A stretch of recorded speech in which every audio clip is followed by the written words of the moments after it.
Good day, I'm Oscar Sherlief, and these are the latest news from Kazakhstan. Kazakh human rights experts claim the authorities concealed the real number of victims during recent October prison revolt.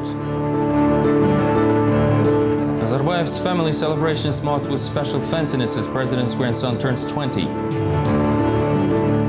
Victims of the spring floods in southern Kazakhstan aren't still provided with housing as was promised by the authorities.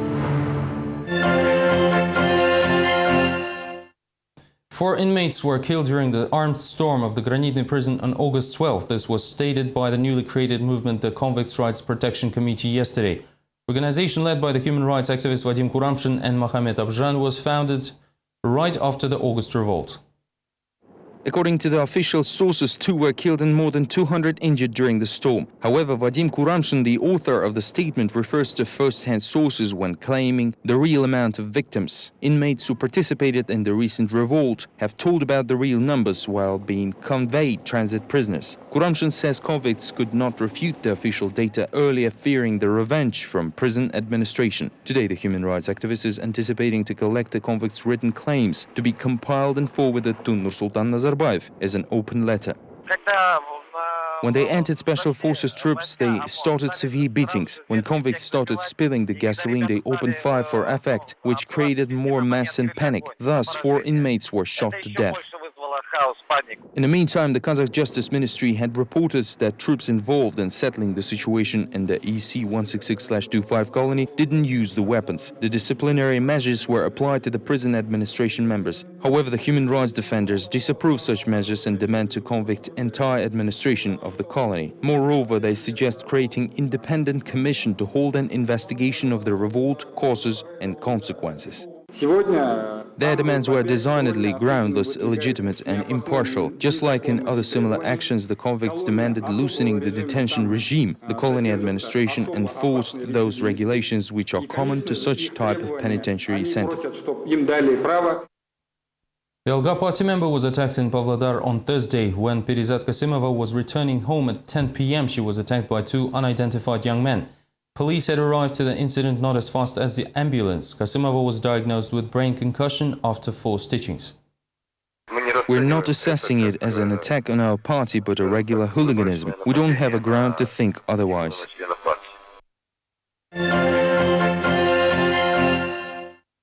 Tents instead of homes. Hundreds of residents of the southern Kazakhstan Saragash district live in such conditions for already 3 months. As many residents of Turkestan district found temporary shelters at their friends and relatives as their houses were fully destroyed by the flood. Local authorities promised to help, but assistance rendered up until now. The tent camp in the southern Kazakhstan provides shelter to 30 families of Saragash district. In the end of May, their houses were flooded. The authorities promised to provide emergency aid. They have set up a tent camp. This was the end of the aid. The people are continuing to live in the tent camp for already the 3rd month. Some people came from the regional administration and said that this house is unsuitable, so they told us to dismantle everything and prepare for the new house. So we did, and now we have no place to live. The authorities have evaluated damage in $165,000. The tent camp residents are confident that this is not enough, but they still have not received any money whatsoever. This place was all flooded. The water level was really high.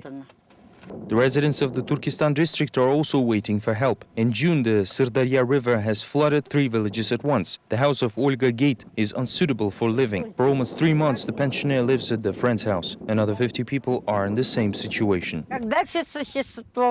Everything that is left from my house is 2 or 3 pillows and blankets. All the rest is worthless. I don't know how to survive further.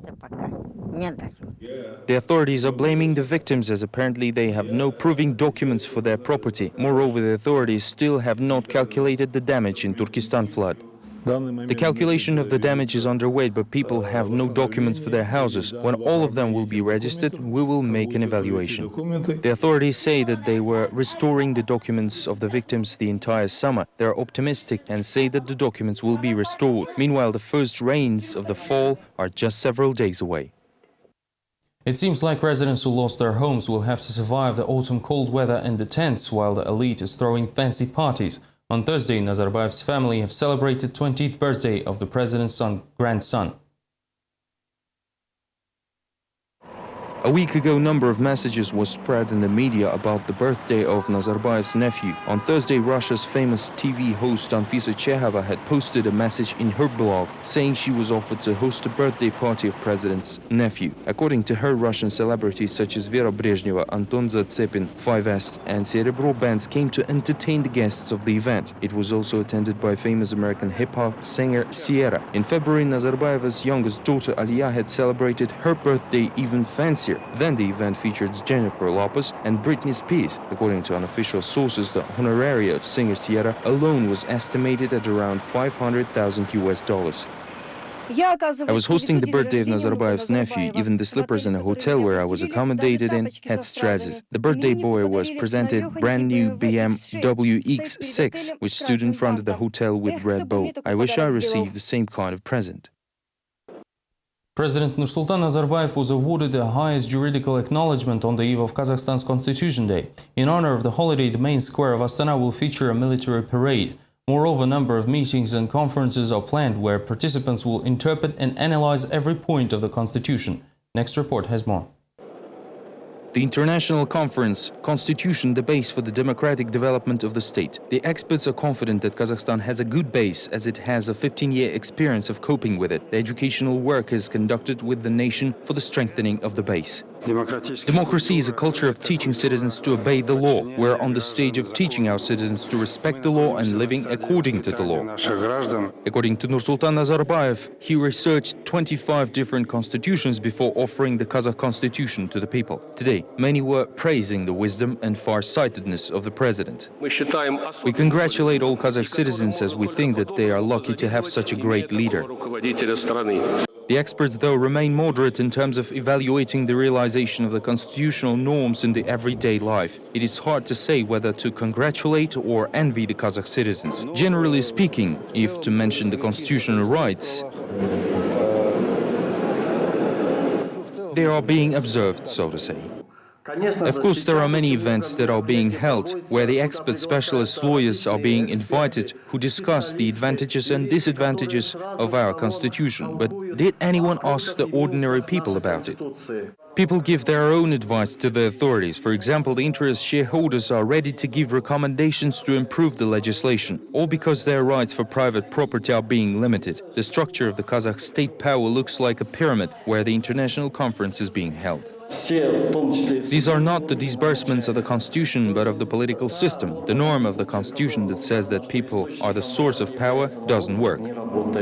However, Nursultan Nazarbayev has set a direction for the authorities and the people, quote, "Democracy is not a start of the way for us. This is the end of the way, where we're heading to," said the president. But for now, not all at the top of the power pyramid realize that someone has to observe the norms, the rights and guarantees that are written in the main law. Constitution is like a sun that has to shine equally to all. I congratulate all the Kazakh citizens with the upcoming 15th anniversary of the Kazakh Constitution. Moscow, Russia hosted a roundtable with participation of Kazakh embassy representatives and pool of local experts on Kazakhstan in order to discuss the Nazarbayev's anti-nuclear initiatives. Amongst others, experts discussed the potential horizontal and vertical deproliferation treaty. Next report has details. Nazarbayev's anti-nuclear initiatives were discussed during a thematic meeting in Moscow, Russia, held in line with the memorable date, the first ever Soviet nuclear bomb test conducted nearby Semipalatinsk, Kazakhstan on August 1949. Since the shutdown of the polygon, the population is experiencing its effect up until today. I wouldn't agree with my colleague Mr. Pilko that Kazakhstan could afford itself to keep the nuclear weapon. Nazarbayev had personally admitted Kazakhstan isn't capable of doing that, but see how well he was trading and selling its nuclear potential.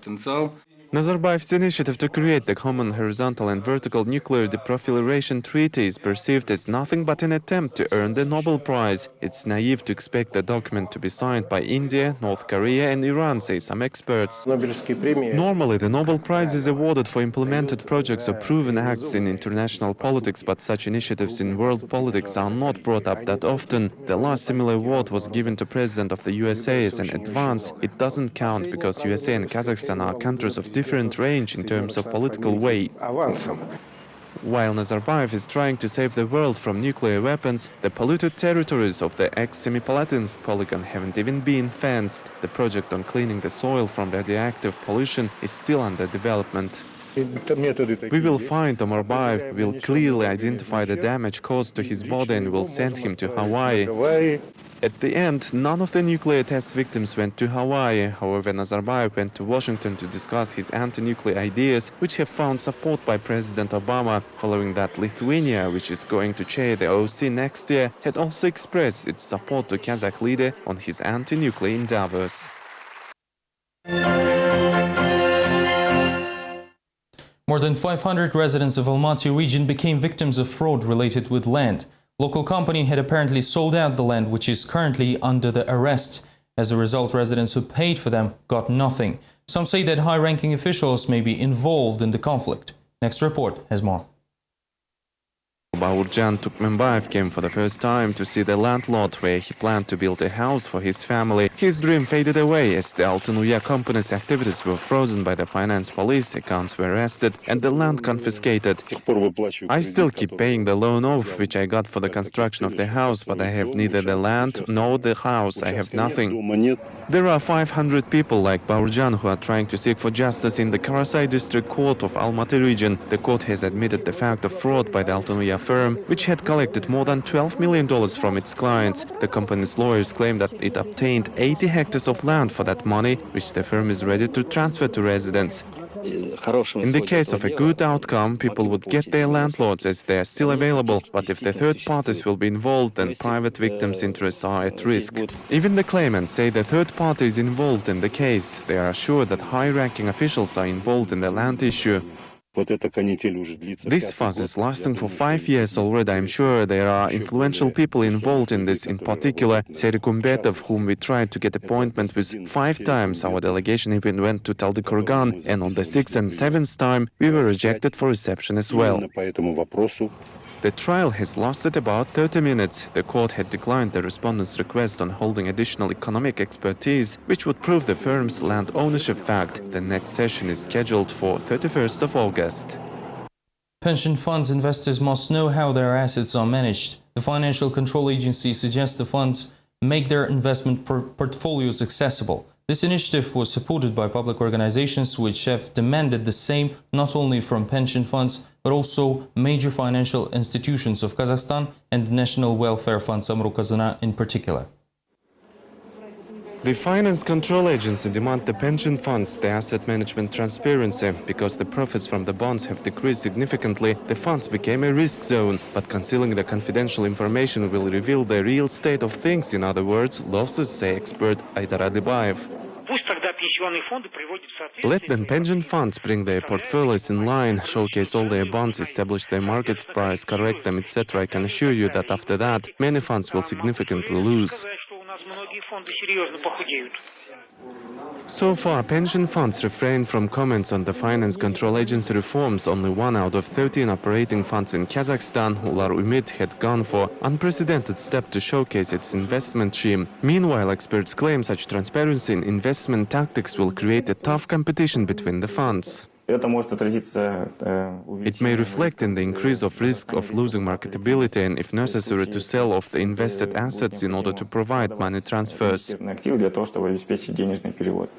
However, the financial transparency of the funds is the only top of the iceberg, says Anton Artemyev. For 5 years, he has been trying to achieve transparency of most untransparent financial institutions, such as Kazakh oil companies and the National Welfare Fund Samruk-Kazina. I understand why the information must close if the investments are private. However, we are talking about the invested money that belongs to people. Therefore, the confidentiality measures are not necessary. Moreover, it's groundless and strange. Now experts suggest the Samruk-Kazina be revealed right after the pension fund. Economy and Budget Planning Minister Bakhet Sultanov had stated that by 2013 the fund assets will increase up to $31 billion. It's unknown how much money was lost by funds, banks and oil companies during the crisis and whether or not the sum stated by the ministry is available. This is all for now. Thank you for watching us. Have a nice weekend.